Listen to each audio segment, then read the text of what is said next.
wabarakatuh. Halo semuanya.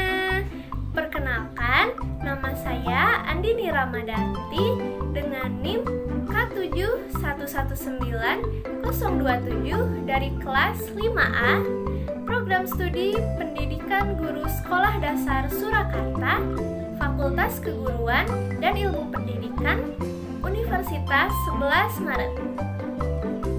Di video ini, saya akan menjelaskan materi kelas 3, yaitu tema 6, energi dan perubahannya, dan subtema 4, penghematan energi, pembelajaran kelima.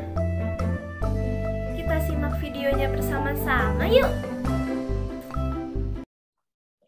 Halo anak-anak, bertemu lagi dengan Ibu Andini. Hari ini kita akan belajar mengenai tema 6, yaitu energi dan perubahannya, subtema 4, penghematan energi, pembelajaran kelima. Sebelum belajar, alangkah lebih baik kita berdoa terlebih dahulu ya, agar ilmu yang kita pelajari hari ini dapat bermanfaat. Amin. Baik anak-anak, langsung saja kita bahas materinya. Setiap orang memiliki hak dan kewajiban yang sama dalam kehidupan sehari-hari. Tak terkecuali di dalam penggunaan energi, semua memiliki hak dan kewajiban yang sama. Kewajiban menghemat energi meliputi menghemat listrik, menghemat air, menghemat BBM atau bahan bakar minyak, dan masih banyak lagi. Nah, anak-anak, di sini terdapat gambar ada anak kecil yang sedang bermain handphone. Tetapi lampu semua dinyalakan, TV dinyalakan, bahkan radio juga dinyalakan. Dan keran airnya pun nyala ya anak-anak, padahal sedang tidak digunakan. Apakah tindakan ini sudah benar menurut kalian? Ya, tentu saja salah ya. Tindakan ini termasuk tindakan pemborosan energi. Nah, menghemat listrik bisa kita lakukan dengan cara-cara sebagai berikut. Misalnya yang pertama, yaitu mematikan AC ketika sudah selesai digunakan atau ketika hendak bepergian. Yang kedua, menyalakan lampu ketika diperlukan saja. Jadi tidak perlu kita menyalakan lampu pada siang hari atau ketika ruangan sudah cukup terang. Karena penerangan dari matahari pun sudah cukup terang untuk menyinari rumah kita ya. Dan yang ketiga yaitu mematikan kipas angin bila tak digunakan. Jangan malas mematikan kipas angin setelah digunakan ya anak-anak, karena itu dapat menyebabkan pemborosan energi listrik. Kemudian yang keempat yaitu menggunakan setrika, pompa air, mesin cuci, dan alat-alat elektronik lainnya dengan penuh tanggung jawab. Nah, di sini terdapat dua buah gambar. Gambar yang pertama ini ada anak sedang mematikan keran setelah digunakan. Sedangkan gambar kedua ini ada dua orang anak-anak yang sedang bermain selang air. Nah, Ibu mau tanya nih, kira-kira tindakan yang sudah benar untuk menghemat air itu terdapat pada gambar nomor berapa ya?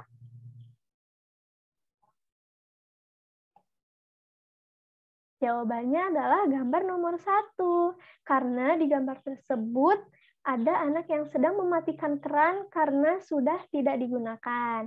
Sedangkan pada gambar kedua, itu dua anak membuang-buang air, mereka bermain dengan selang air yang jelas-jelas itu boros penggunaan airnya. Mereka tidak menghemat air dan tidak menggunakan air untuk hal-hal yang diperlukan saja. Jadi gambar yang kedua ini merupakan tindakan yang salah ya anak-anak. Nah, selanjutnya menghemat air dan melestarikan sumber air itu bisa dilakukan dengan berbagai cara. Di antaranya yang pertama yaitu menutup keran air bila tidak digunakan. Tutuplah keran air bila hendak keluar dari kamar mandi. Contohnya seperti tadi gambar sebelumnya yang diperlihatkan dia mematikan keran air setelah digunakan. Yang kedua yaitu mencuci kendaraan bermotor tidak harus setiap hari. Cukup dengan misalnya 2 kali dalam seminggu atau ketika kendaraan benar-benar kotor. Jika kita menggunakan motor hanya untuk ke warung atau ke tempat yang dekat dan tidak kotor, itu tidak perlu dicuci setiap hari ya, karena itu termasuk perbuatan pemborosan energi air. Yang ketiga yaitu hindari menggunakan bathtub karena sangat boros air.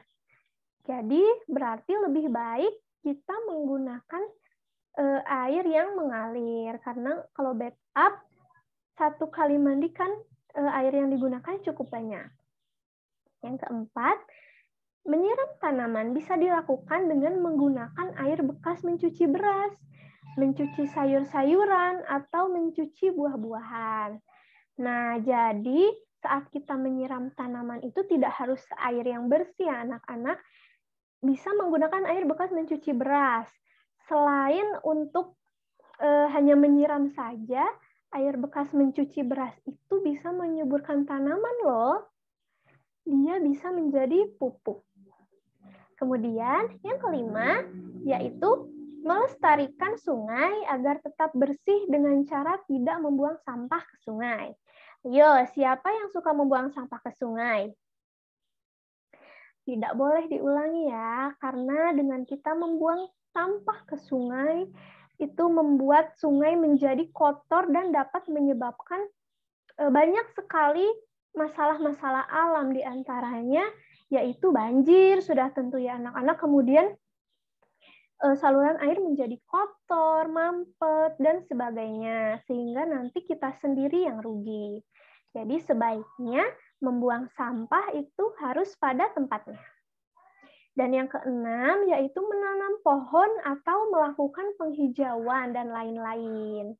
Karena pohon merupakan jantung dunia dan untuk oksigen manusia, jadi kita harus banyak-banyak menanam pohon supaya dunia tidak kekurangan oksigen. Nah, upaya-upaya menghemat energi serta usaha melestarikan lingkungan tersebut itu tidak hanya kita lakukan di lingkungan rumah saja anak-anak, tetapi kita juga melakukannya di lingkungan sekolah hingga di lingkungan masyarakat sekitar tempat tinggal kita. Nah, selanjutnya kita akan mempelajari tentang sumber energi alternatif. Energi fosil berupa bahan bakar minyak lama-kelamaan akan habis juga, karena setiap hari dan setiap saat digunakan. Coba bayangkan, berapa juta kendaraan yang setiap hari mengisi bahan bakar minyak agar kendaraan itu bisa berjalan. Anak-anak juga pasti sering lihat kan di pom bensin ketika kalian sedang ikut orang tua kalian keluar, pasti mengisi bensin di pom bensin. Nah, jika kalian melihat, pasti banyak kendaraan yang saat itu sedang mengisi bensin. Jika setiap hari, bayangkan berapa juta kendaraan yang menghabiskan bahan bakar minyak tersebut.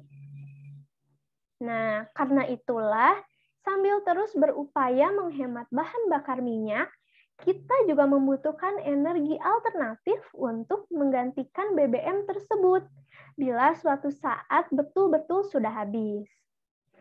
Jadi, energi alternatif adalah energi yang kita gunakan untuk menggantikan BBM atau sumber energi fosil.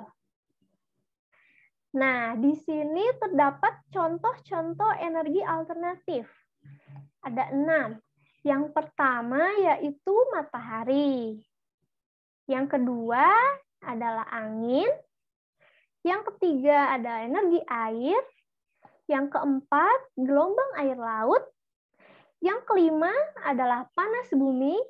Dan yang keenam adalah bahan bakar bio. Nah, sekarang kita pelajari satu-satu yuk.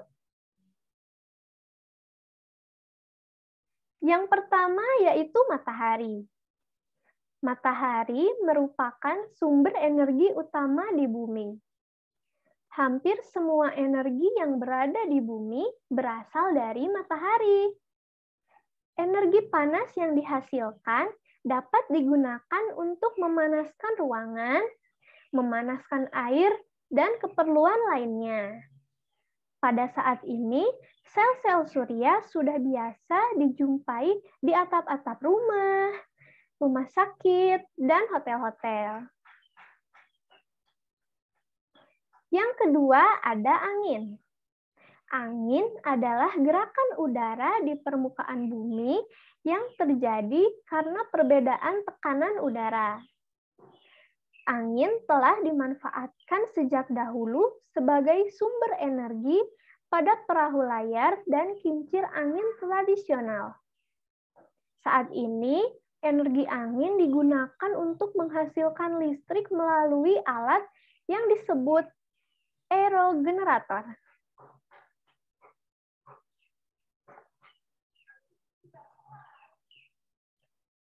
Yang ketiga yaitu air.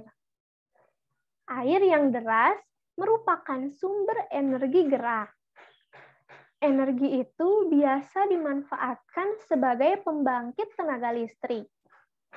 Oleh karena itu, di PLTA atau pembangkit listrik tenaga air, dibuat bendungan air di tempat yang tinggi. Air yang di bendung tersebut kemudian dialirkan menurun sehingga akan mengalir seperti air terjun yang deras. Energi gerak dari air terjun tersebut digunakan untuk memutar generator pembangkit listrik. Yang keempat ada panas bumi.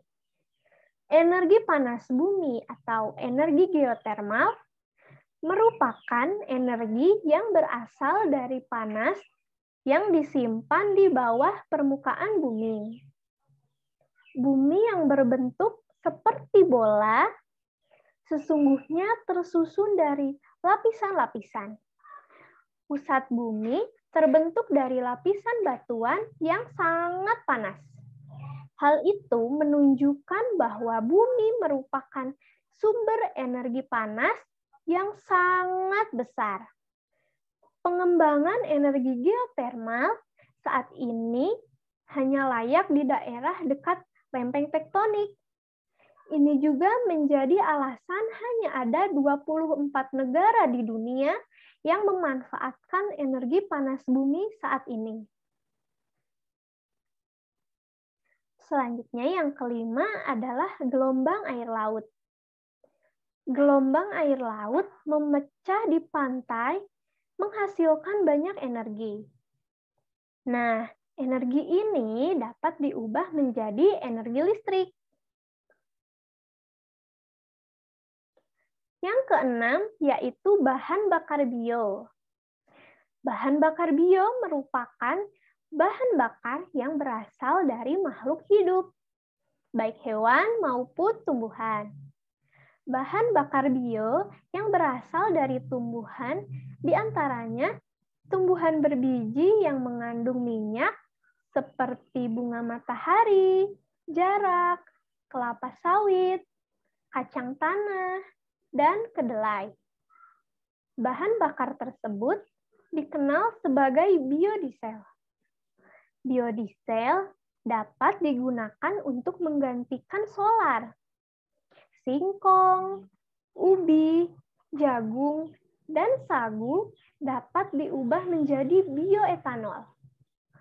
Bioetanol dapat menggantikan bensin atau premium. Bahan bakar bio juga dapat berasal dari kotoran hewan loh, seperti gambar yang ada di samping. Nah, bahan bakar tersebut dikenal sebagai biogas.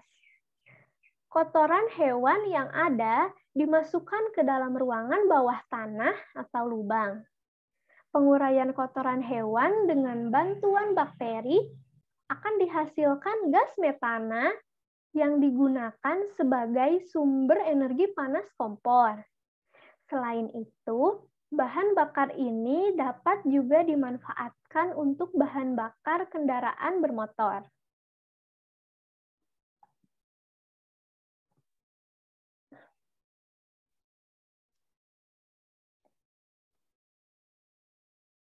Ciri-ciri energi alternatif antara lain ada 6.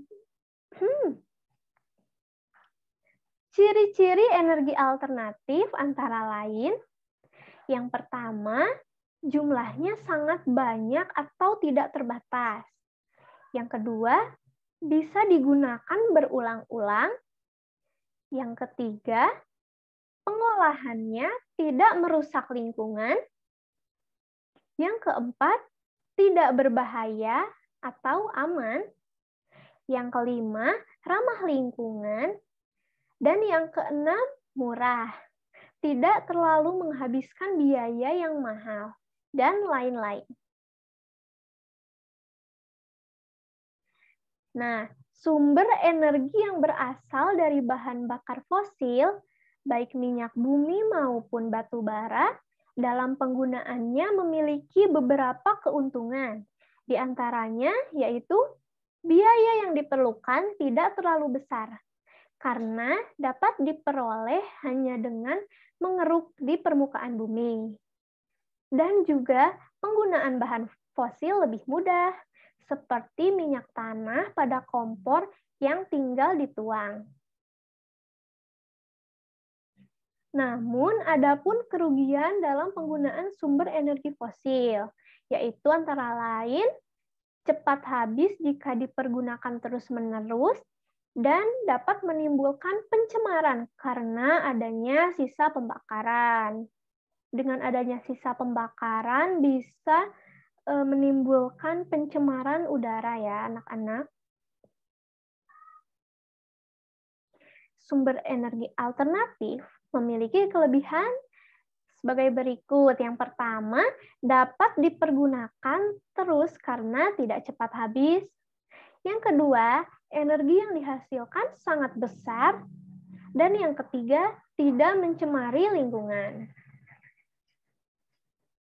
Selain ada kelebihan, terdapat pula kesulitan yang dihadapi dalam penggunaan energi alternatif. Di antaranya, yang pertama, yaitu dibutuhkan biaya yang besar.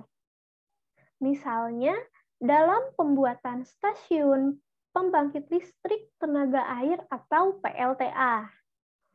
Yang kedua, diperlukan teknologi tinggi untuk mengubah energi alternatif ke bentuk energi yang bisa langsung digunakan.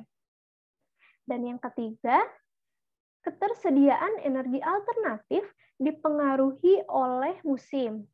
Misalnya, pada musim kemarau, jumlah air di bendungan otomatis berkurang, sehingga energi listrik yang dihasilkan pun juga hanya sedikit.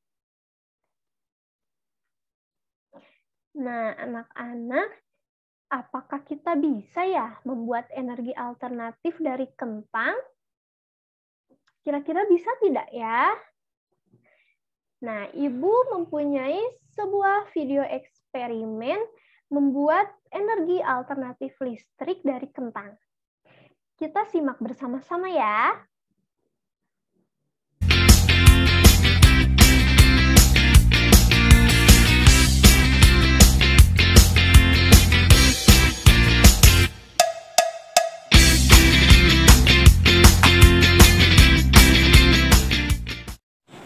Assalamualaikum teman-teman, bagaimana kabarnya hari ini? Alhamdulillah, luar biasa, bersemangat. Kali ini kita akan melakukan percobaan tentang baterai kentang untuk membuktikan bahwa tumbuhan itu bisa menjadi sumber energi listrik. Mau tahu? Yuk kita simak videonya. Alat dan bahan yang perlu kita siapkan pada percobaan kali ini yaitu pertama, 3 buah kentang, 4 buah kabel yang sudah ada penjepit buayanya hitam dan merah, kemudian lampu LED, 3 buah tembaga, kita menggunakan 3 koin uang 1000-an,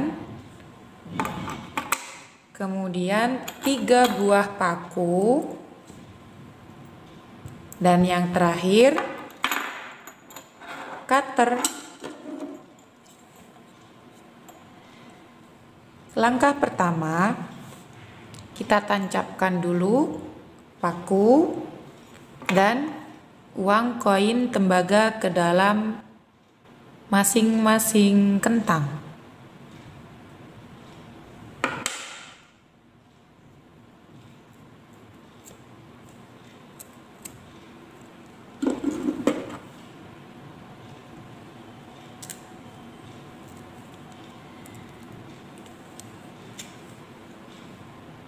Lakukan pada 2 kentang selanjutnya.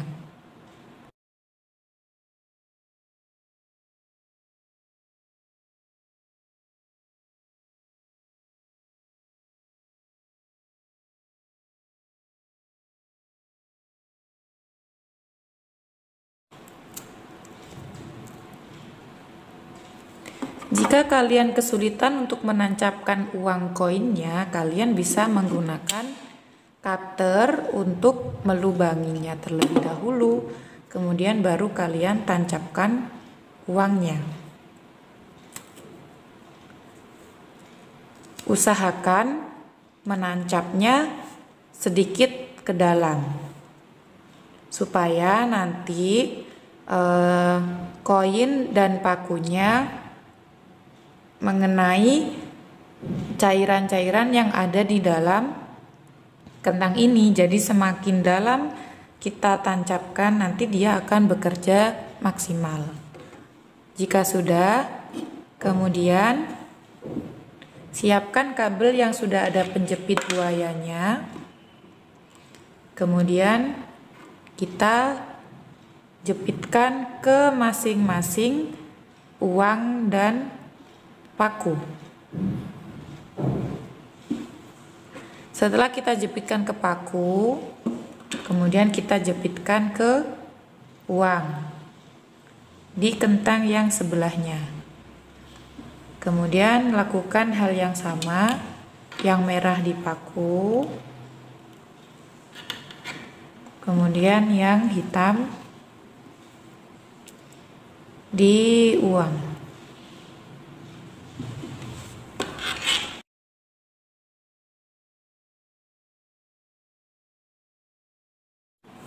Nah, jika sudah terpasang seperti ini, teman-teman, sudah terpasang semua, tinggal kita tes ke lampu yang kita punya.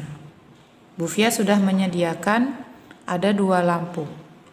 Kita tes dua-duanya. Oke, apakah bisa menyala atau tidak? Kita jepitkan di kaki lampunya. Dan 1, 2, 3. Wow, bisa nyala, warnanya hijau. Tuh teman-teman. Oke, coba kita coba lampu yang satunya. Kita jepitkan. 1, 2, 3. Wow, kebalik. 1, 2, 3. Wow, dia bisa nyala teman-teman. Tuh warnanya hijau.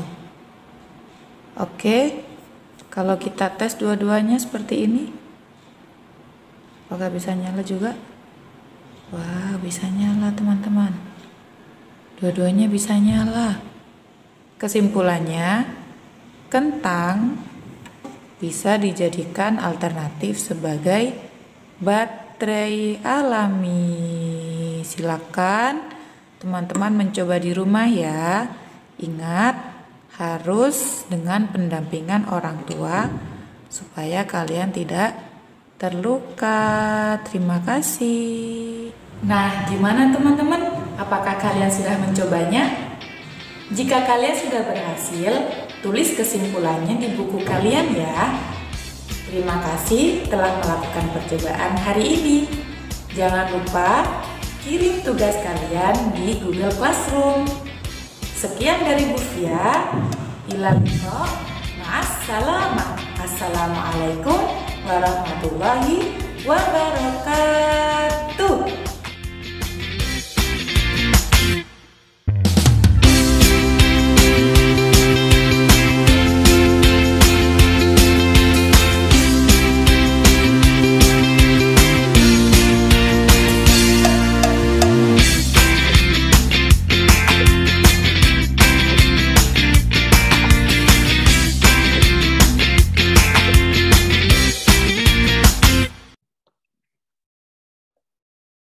Anak-anak, banyak benda-benda di sekitar kita yang permukaannya berbentuk bangun datar. Benda-benda tersebut dapat dihitung keliling dan luasnya dengan menggunakan satuan tidak baku. Pengukuran keliling dan luas dengan satuan tidak baku dapat memberikan hasil berbeda jika dilakukan oleh orang berbeda. Hal tersebut dapat terjadi karena satuan tidak baku yang digunakan seseorang dapat berbeda dengan orang lain.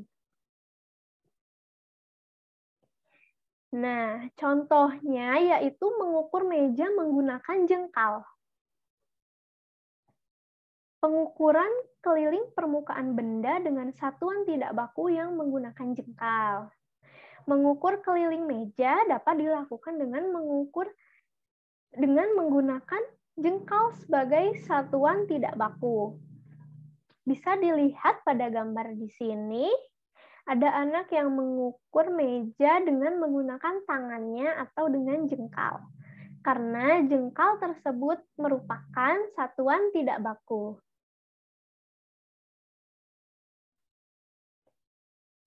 Selanjutnya, menghitung luas dan keliling bangun datar menggunakan petak satuan.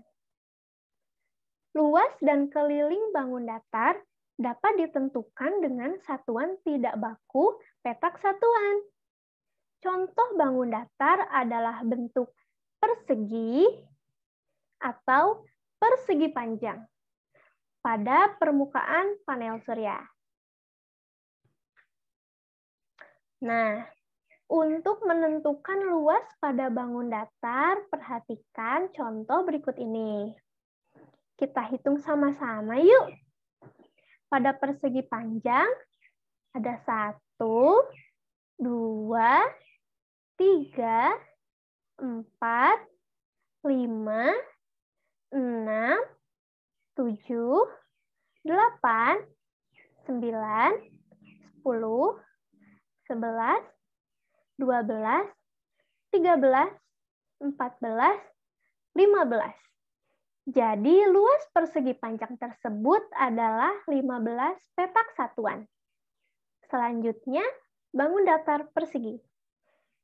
1, 2, 3, 4, 5, 6, 7, 8, 9. Jadi luas pada persegi tersebut ada 9 petak satuan. Nah, anak-anak, sampai sudah kita di ujung pembelajaran. Kalian semua pasti sudah paham kan? Semua materi yang sudah kita pelajari pada hari ini. Ada hak dan kewajiban kita dalam menghemat energi, kemudian sumber energi alternatif, dan menghitung luas dan keliling bangun datar menggunakan satuan tidak baku. Jangan lupa untuk selalu dipelajari materi-materi tersebut agar tidak lupa dan terus semangat belajar. Kalau begitu, Ibu pamit undur diri. Terima kasih. Wassalamualaikum warahmatullahi wabarakatuh.